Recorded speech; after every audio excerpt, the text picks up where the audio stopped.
Yo, welcome back to another blueprint build. This is Iron Threads, where magic meets metal. Very cool build, very fun build. Does a lot of damage. I did have a lot of fun making this guy. There are a couple other quests that you have to do to kind of get this sword for one, but let's go and jump into it. So again, this is Iron Thread. He is level 134 right now.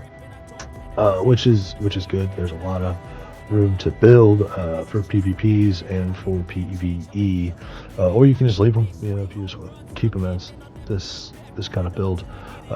It's a good level though. We have Vigor at 51. I do plan on getting that to 60. Mind at 13. I am going to get that a little bit higher. It's kind of where our magic comes from. We are not, just an average wizard shooting spells. Everything comes from a slab of metal. And that's the idea with this guy, is to be a magic user, but scare the hell out of you with a big slab of metal. Whatever weapon that be. Endurance 36. We are wearing some pretty heavy armor, which the talisman I'll show you will increase our equip load, so we'll have an okay time with that. But let's see, strength 54. We are going to be hitting super freaking hard like a truck. Dexterity 18 for the Radon bow. It does have that gravity Ash of War, where it does rain of arrows, I believe it is. It just does a lot of damage and really cool. Intelligence 25. I'm not sure if we're going to get that higher.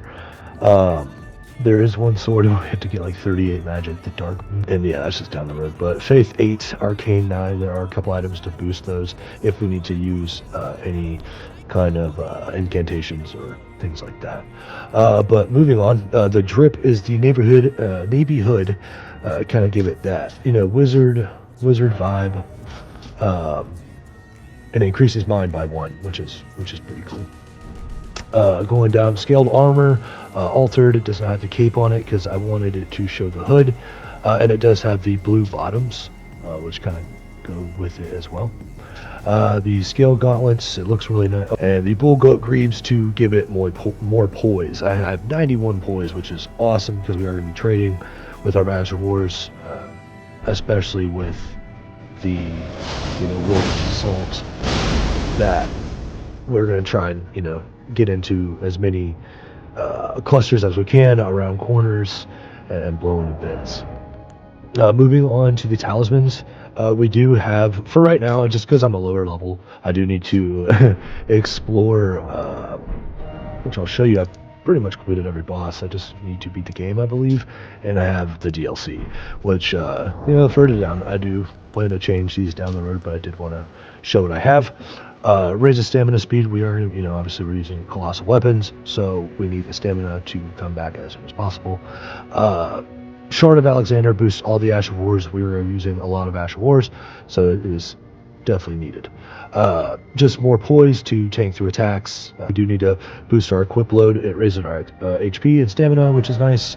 And also sometimes we could switch off to the Great Jar if we plan on switching to a heavier sword. This is the bow I was talking about earlier with Radon's Rain. Very cool bow. Skills, but mainly strength, but the Ash of War is just super cool. You have the Radon's great swords, skills, strength and dex, which our build is perfect for, and gravity is just so amazing if you can catch people around corners or close to edges and they just fall. It's very rewarding. You do have to do Blades quest with Ronnie. It's a little long, but super cool, and you do get this as well. This was the sword I was talking about, 38 in, but maybe it's just a lot of it. But Rune's great sword, so awesome down hallways. Does a truckload of damage to bosses, and it just does a ton of poise damage. I'll show these couple of them here. This is a really good job. If you can catch people with that, they just die pretty much. Or panic roll, or it just works out in your favor. I do have these nice knight swords. I do have the claymore as well for the pierce. It does have the storm blade just for a ranged attack. But the grandeur, the Carrion Grandeur is just so cool. I just charge it up, bam, and it does a ton of damage, which is another cool thing. If you plan on using that, you can switch over to like the Godfrey icon to increase stats, since it is a charge spell or incantation skill. A Claymore, I do have a fire here just to kind of reset with infusions, and to reset that we do run Flaming Strike. Cold Omen Cleaver, and as you guys can see, they're not completely maxed out, and I gotta put this away. But we do have the Frost, which used to be overpowered. I think it still is overpowered, but this weapon's really cool. It does excel at critical hits, which I just think is super unique. And the Iron Cleaver is just really fun. I do have Bloodhound Step on it just to kind of get away from people as fast as I can, and I can hit really, really fast. Boom, boom, boom. Let's see. And I do have Banished Halberd. Get that, you know, big AoE with the Stormcaller. And I do have Chilling Mist. Again, this is, you know, more of a cold infused build. The Omen Sword is cold, and we are going to scale this to cold as well. But yeah, that's most of the weapons that we're going to be using, again, you know, into your desire. But strength and build, super cool, super fun. I believe that's it. Main weapon, of course, is going to be the real greatsword. We are a medium load with these weapons, so we still have, you know, light or medium roll, which is dope to get some better dodges. Still a lower level, so you could do a lot of builds. I hope to showcase these, you know, in PvPs, or maybe walkthroughs on how to get all the items, or just to, you know, see how I play against bosses and see what you guys think.